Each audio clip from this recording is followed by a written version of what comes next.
વિદ્યાર્થી મિત્રો, તમે બધા આનંદ મંગલમાં હશો, બધાનું સ્વાસ્થ્ય સારું જશે એવી અપેક્ષા સાથે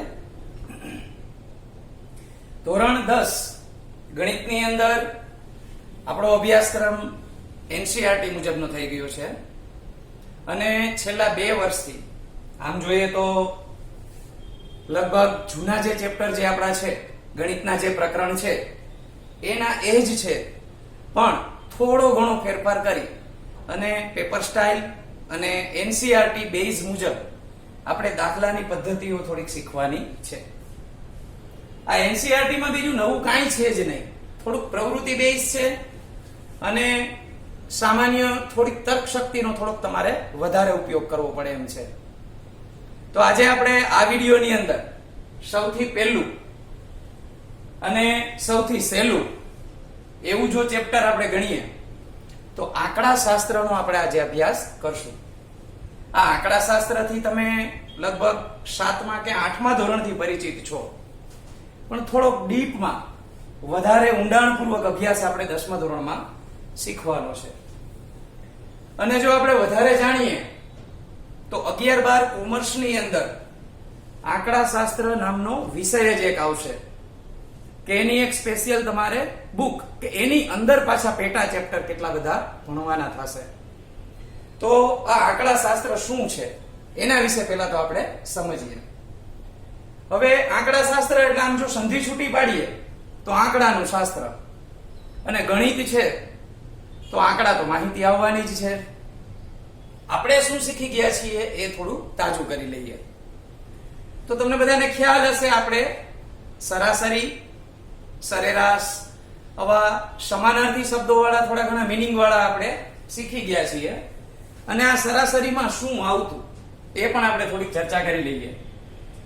થોડોક આનો કન્સેપ્ટ છે એ ક્લિયર કરીએ, પછી જોઈએ આપણે ધોરણ 10 ની અંદર કયા કયા મુદ્દાઓને આની અંદર આવરી લેવાના છે અને કઈ કઈ રીત મુજબ આપણે દાખલા ગણવાના થશે.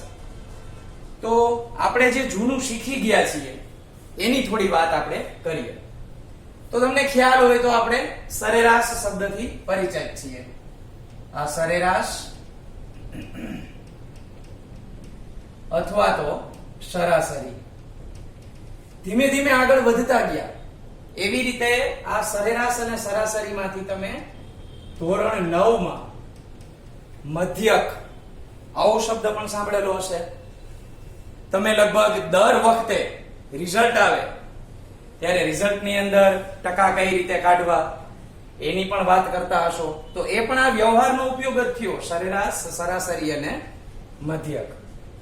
તો મધ્યકમાં આપણે શીખાતા શું એની થોડીક માહિતી લઈ લઈ. તો કે તમને થોડાક અવલોકનો આપવામાં આવતા, પ્રાપ્તાંકો આપવામાં આવતા.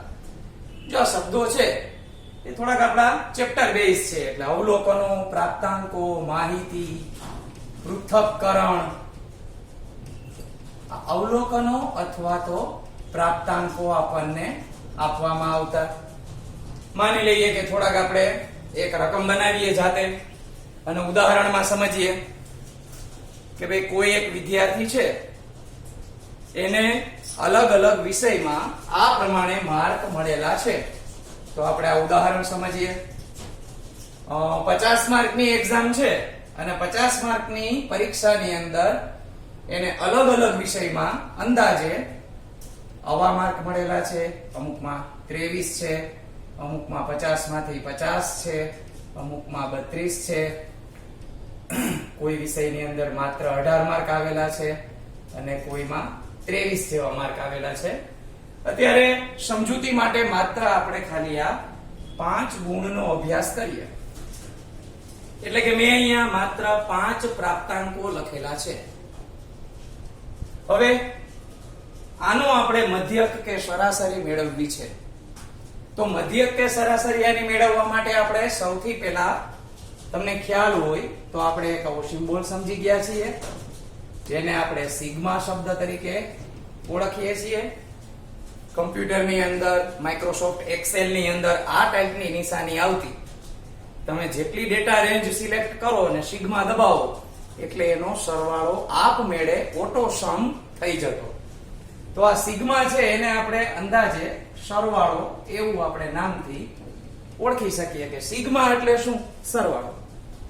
હવે તો કે આ બધા પ્રાપ્તાંકો છે, પ્રાપ્તાંકો જે આપેલા છે, અવલોકનો આપેલા છે, એને આપણે કહેશું xi. તો આ બધા પ્રાપ્તાંકોને xi કહેશું. આપણે આ બધા પ્રાપ્તાંકોનો સરવાળો કરવો છે, એનો મધ્યક મેળવવો છે.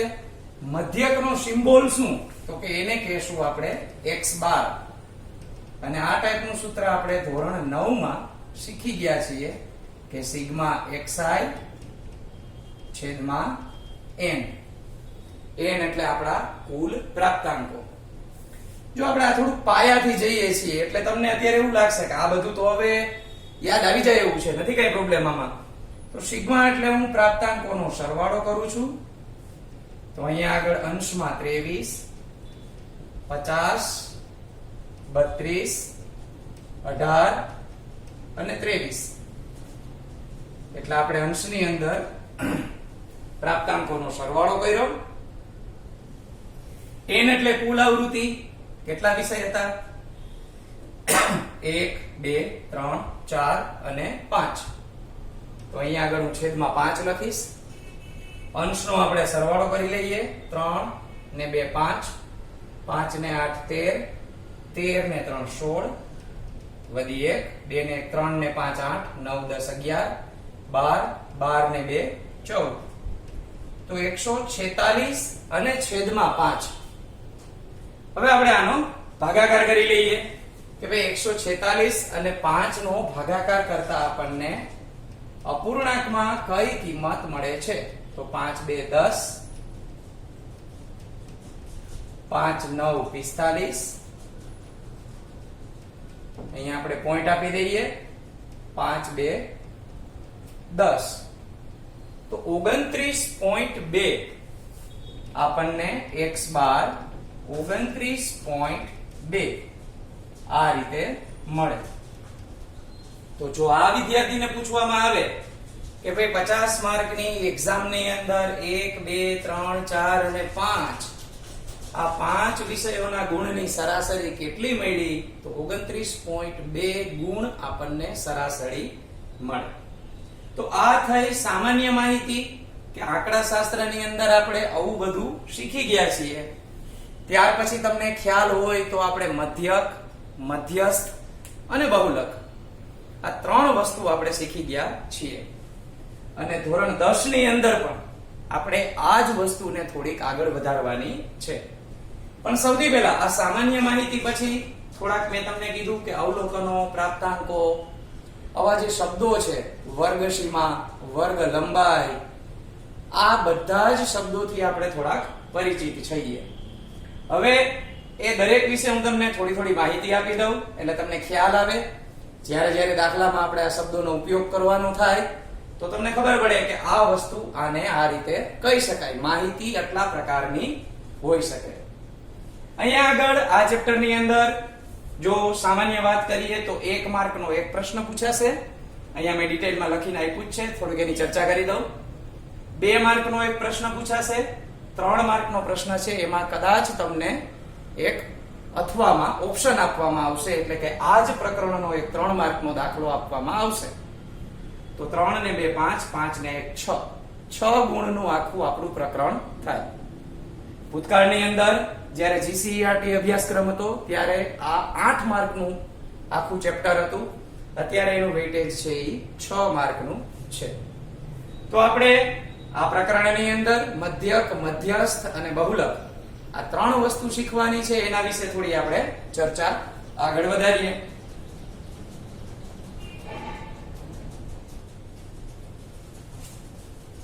તો આની અંદર વાત કરીએ મધ્યક, મધ્યસ્થ અને બહુલકની.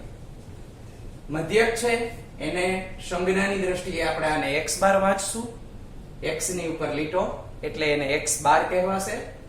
મધ્યક જ્યાં જ્યાં આવશે ત્યાં આપણે આ સિમ્બોલ કરવાનો થશે, જેને અંગ્રેજીમાં આપણે મીન શબ્દ કહી શકાય. બહુલક, બહુલકને આપણે z તરીકે દર્શાવશું, જેને અંગ્રેજીમાં મોડ કહેવાશે. અને છેલ્લે છે મધ્યસ્થ.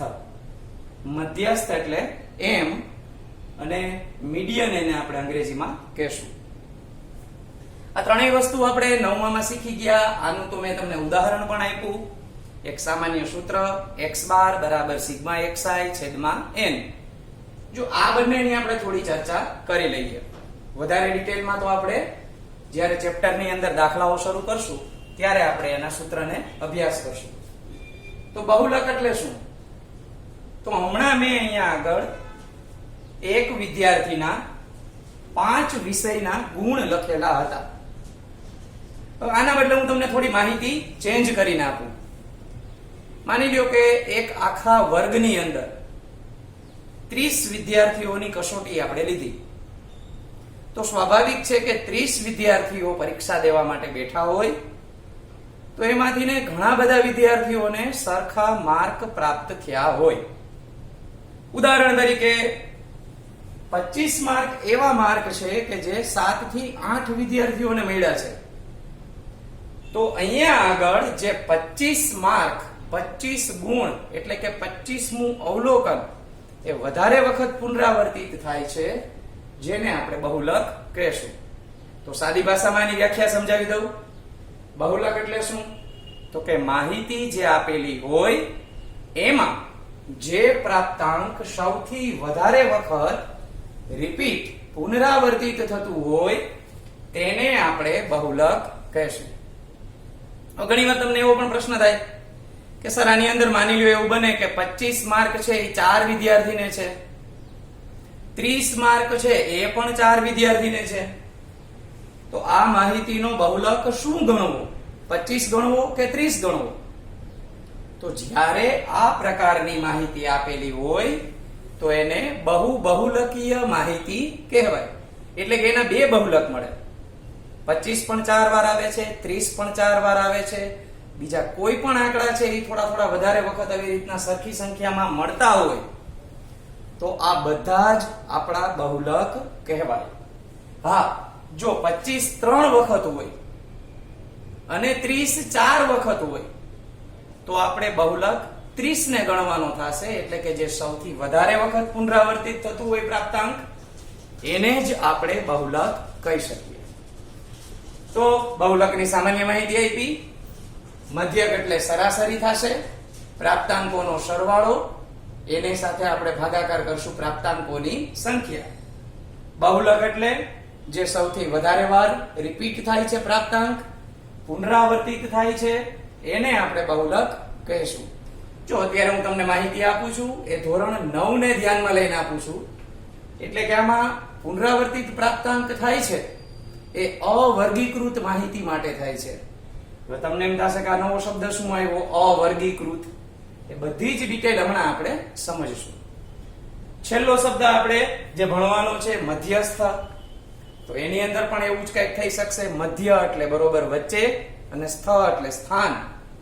કે પ્રાપ્તાંકો જેટલા તમને આપવામાં આપ્યા હોય આ બધા જ પ્રાપ્તાંકોને કાં ચડતા ક્રમમાં ગોઠવવાના અથવા તો ઉતરતા ક્રમમાં ગોઠવવાના. આ ગોઠવણી થયા બાદ જે બરોબર વચ્ચેનો પ્રાપ્તાંક મળે એને આપણે મધ્યસ્થ કહી શકીએ.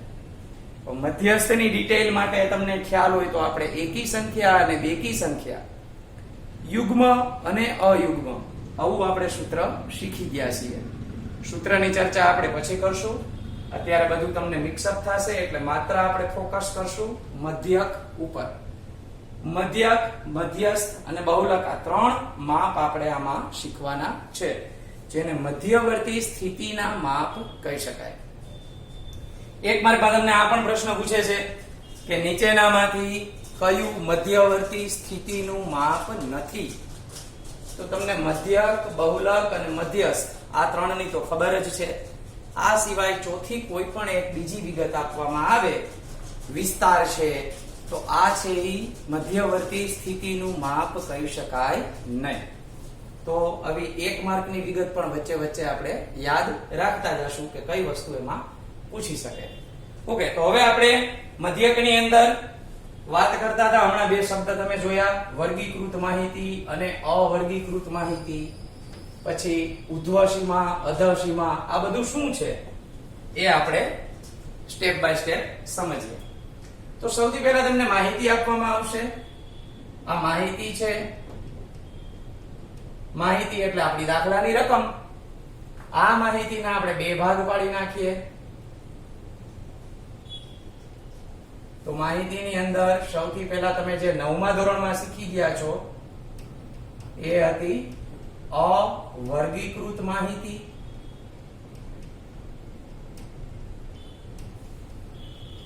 અને હવે આપણે જે શીખવાની છે તે વર્ગીકૃત માહિતી. તો આ અવર્ગીકૃત અને વર્ગીકૃત માહિતી શું છે એના વિશે સમજીએ. અવર્ગીકૃત માહિતી જે હશે એને વર્ગોમાં વિભાજિત કરેલી હશે નહીં. ફોર એક્ઝામ્પલ તમને થોડું યાદ કરાવી દઉં. તમને 9th ની અંદર આ રીતે ઉદાહરણ આપવામાં આવતું. ઘણા બધા અંકો આપવામાં આવતા કે 20, 23, 22, 28, 29, 18, 17, 21, 20, 25 આવા અસંખ્ય સંખ્યા આપણે ટૂંકમાં આંકડાકીય માહિતી આપવામાં આવતી. આ માહિતી ઉપરથી પછી આપણે શું કરતા, એક આવૃત્તિ ચિહ્ન તૈયાર કરી અને એનું કોષ્ટક બનાવતા કે ભાઈ 20, 23, 22, 28, 29 આમાંથી સૌથી નાની સંખ્યા કેટલી છે તો કે 17. સૌથી મોટી સંખ્યા કેટલી છે તો કે 29. તો પછી એના ઉપરથી આપણે વર્ગો બનાવતા. વર્ગો બનાવી પછી આ રીતે 4 લીટા આવૃત્તિ ચિહ્નના ઊભા અને 5મો લીટો આવે એટલે આ રીતે આડો કરતા. વળી પાછું ક્યારેક એવી રીતે પણ બનતું કે 5 ને 2 જ લીટા થતા. તો આ આપણે શું કરતા, તો એની સામે આપણે વર્ગ લખતા કે ભાઈ 20 થી 25 ની અંદર કેટલા અંકો આવ્યા તો કે 5 ને 2 7. પછી સામે એની આવૃત્તિ આપણે લખી નાખતા કે આવા આપણને કેટલા પ્રાપ્તાંકો મળ્યા તો કે 7. તો 20 થી 25 ની અંદર આપણે આ રીતે 7 સુધીના અંકો મળતા. કહેવાનો અર્થ એ છે કે અવર્ગીકૃત માહિતી જે છે એ આ રીતે મિક્સમાં આપશે. અલ્પવિરામ કરીને બધી સંયુક્ત આપી દેશે. એને પછી વર્ગીકૃતમાં આપણે બનાવી એટલે વર્ગોમાં વિભાજિત કરી નીચે. તો અવર્ગીકૃત માહિતી છે એ એક સાથે આપવામાં આવે, એમાં વર્ગો પાડવામાં આવતા નથી. એમનામ જ માહિતી જે આપવામાં આવે એને અવર્ગીકૃત માહિતી કહી શકાય. હવે વર્ગીકૃત માહિતી વિશે જોઈએ. તો વર્ગીકૃત માહિતીમાં આ રીતે બે ભાગ પાડશું આપણે. અહીંયા આગળ 0 થી 9, 10 થી 19, 20 થી 29, 30 થી 39. અહીંયા આગળ હું બનાવું છું બીજી માહિતી 0 થી 10, 10 થી 20, 20 થી 30 અને 30 થી 40. આની અંદર તમે સામાન્ય માહિતી જોશો તો બહુ વધારે ફેરફાર નથી. થોડો ઘણો ફેરફાર તમને આમાં દેખાતો હશે. કઈ રીતે ફેરફાર છે એ તમને સમજાવી દઉં. આ જે માહિતી છે અને આ માહિતી અહીંયા છે ને, જો આ 10 અને 10 આ બંને મેચ થાય છે સામા સામા. 20, 20, 30, 30 અહીંયા મેચ થતા નથી. 0, 9, 10, 19. તો 9 પછી અહીંયા સીધા 10 આવી ગયા.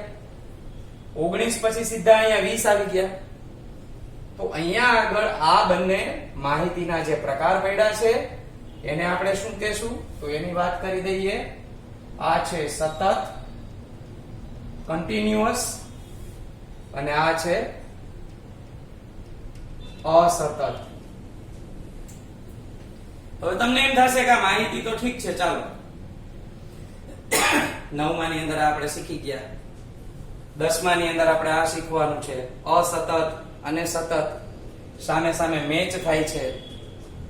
તો આ માહિતીમાંથી આ માહિતીમાં આપણે કન્વર્ટ કરતા શીખવાનું છે. કેવી રીતે થશે કે અહીંયા 9, 10 છે તો 10, 10 કેમ થઈ જશે? બે સામા સામા મેં અહીંયા તમને કરીને બતાવ્યા.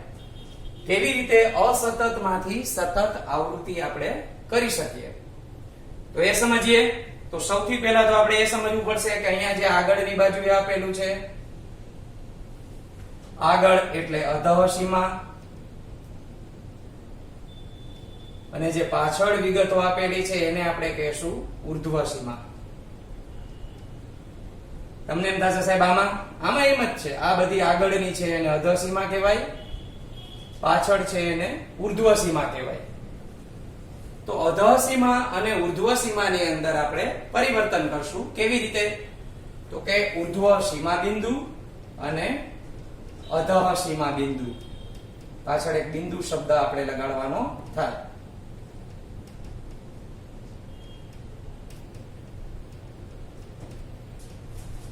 અધઃ સીમા હતી 0, ઉર્ધ્વ સીમા હતી 9. તો આના માટે તમારે શું કરવાનું? એક બાજુ -0.5 કરવાના છે, એક બાજુ +0.5 કરવાના છે. તો 0 માંથી 0.5 બાદ કરીએ તો -0.5 થશે, આમાં પ્લસ કરીએ તો 9.5 થાય. ચાલો હવે આનો વારો લઈએ, આમાંય 0.5 બાદ કરીએ.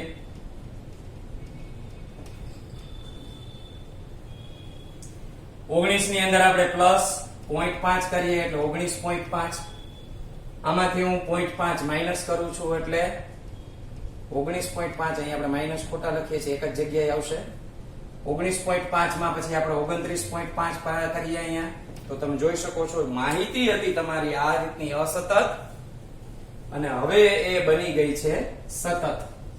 એટલે કે વર્ગ સીમા બિંદુઓ આપણે લીધા એટલે આપણને આ રીતે બંને સરખા સામા મળી જાય. તો આ સામાન્ય માહિતી થોડી થઈ આપણી આની. અત્યારે માત્ર આપણે અવર્ગીકૃત માહિતી અને વર્ગીકૃત માહિતી આપણે જોઈ. આપણું જે પહેલું જ પોઈન્ટ નું સ્વાધ્યાય છે એની અંદર તમને આ રીતની માહિતી પણ આપવામાં આવશે અને આ રીતે અસતત માહિતી પણ આપવામાં આવશે. તો અસતત માહિતીને આપણે સતતમાં સીમા બિંદુ પરિવર્તન કરી અને આપણે ફેરવવાની થશે. એના માટે કાંઈ નવું નથી. આ બાજુ -0.5 કરવાના છે અને એક સાઈડ આપણે +0.5 કરવાના થાય. તો સામાન્ય માહિતી આપી, વધારાના શબ્દો, વર્ગ લંબાઈ, મધ્ય કિંમત અને દાખલાઓ, એના વિશે આપણે આવતા લેક્ચરની અંદર જોઈએ. આ વિડિયો લેક્ચરની અંદર તમને આ સામાન્ય માહિતી આપી છે. આવતા લેક્ચરની અંદર આપણે સૂત્ર અને વધારાની ડિટેલ સમજશું.